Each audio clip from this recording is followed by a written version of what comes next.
University of Virginia, has mapped the conditions under which the brain adapts most rapidly versus those under which positive experience proves most resistant. Material acquisitions adapt quickly.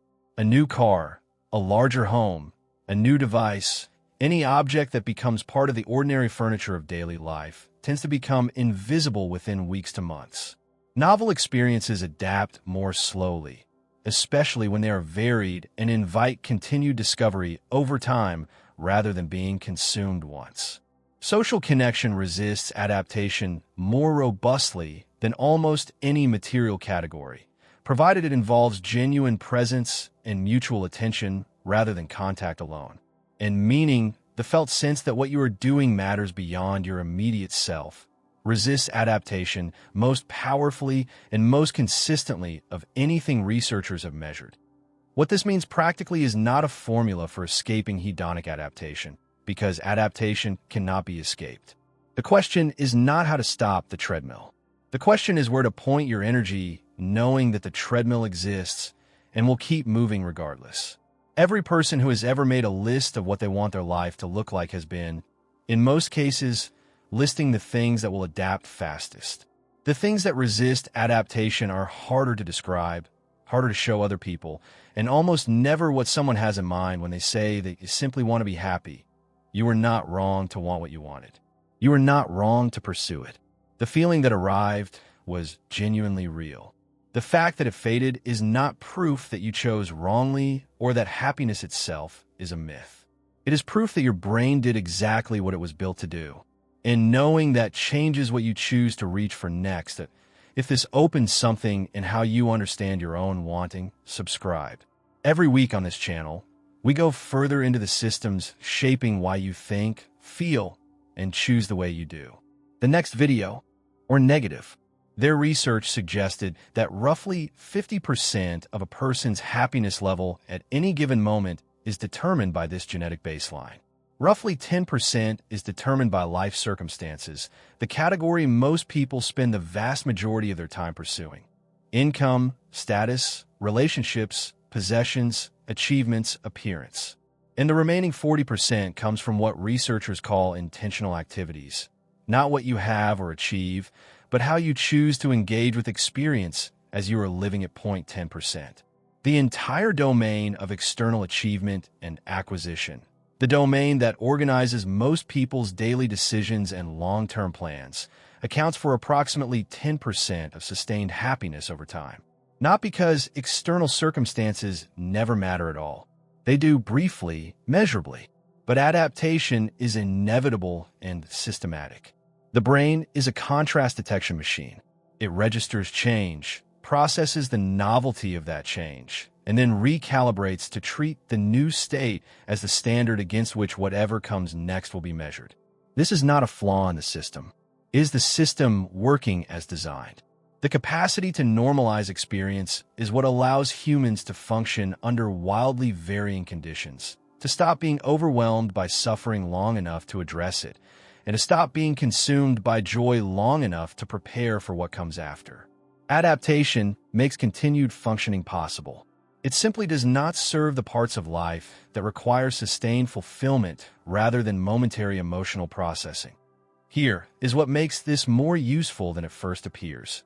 Adaptation is not uniform across all types of experience. Research by Lyubomirsky and her colleagues, and parallel work by psychologist Timothy Wilson at the winners had adapted to the new reality of their lives. Within months of being paralyzed, the victims had adapted to theirs. The magnitude of the external event, positive or negative, did not predict long-term emotional state with the reliability that everyone assumed. Brickman and his colleague Brickman Campbell named this the hedonic treadmill. The image is exact. No matter how fast you run, no matter what you reach for or achieve, the treadmill keeps moving at the same speed. You're always returning to the same emotional place. The circumstances change. The feelings normalize themselves anyway. This is why you have experienced the following pattern more than once in your life. You tell yourself that you will feel genuinely happy when something specific happens.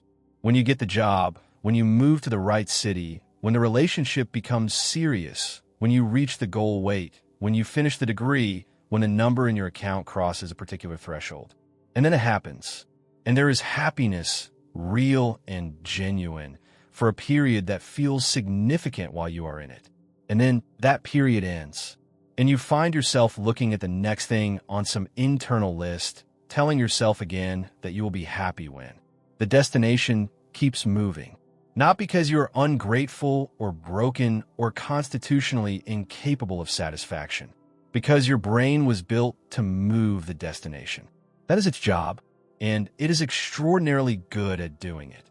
Sonja Lyubomirsky at the University of California, Riverside has spent more than 2 decades mapping the architecture of human happiness, and her research adds a layer of specificity that most people find both clarifying and confronting the first time they encounter it. She and her colleagues identified what they call the happiness set point, a genetically influenced baseline of subjective well-being to which each person tends to return after life events, whether positive. You got the thing you wanted. Maybe it was a raise, a new apartment, a relationship, a number on the scale, a title, a trip you had been planning for longer than you would admit. You remember the moment clearly. The relief, the satisfaction, the quiet sense that something had finally shifted into place and that the version of your life you had been working toward was now actually your life. You thought, this is it. And for a while, it was truly exactly that. The apartment felt like exactly where you were supposed to be. The salary felt like enough. The relationship felt like the answer you had been looking for. And then, without any dramatic event, without anyone taking anything away, without a single thing going wrong, it stopped feeling like any of those things. It simply became your life. Ordinary, neutral, the baseline. And somewhere underneath that neutrality, there was a question you did not want to say out loud.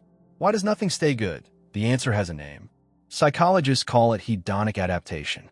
And understanding it is one of the most important and most quietly unsettling things you can learn about yourself. In 1978, researchers Philip Brickman, Dan Coates, and Ronnie Janoff-Bowman published a study that became one of the most cited papers in the psychology of happiness. They compared the reported happiness levels of 3 groups: recent lottery winners, people who had recently become paralyzed in accidents, and a control group of ordinary people who had experienced neither. The results contradicted almost everything that intuition would predict. Lottery winners were not significantly happier than the control group. Accident victims, people who had lost the use of their legs, were not significantly less happy than the control group either. Both groups had returned to roughly the same baseline of happiness they had each maintained before their respective event. Within months of winning hundreds of thousands of dollars, the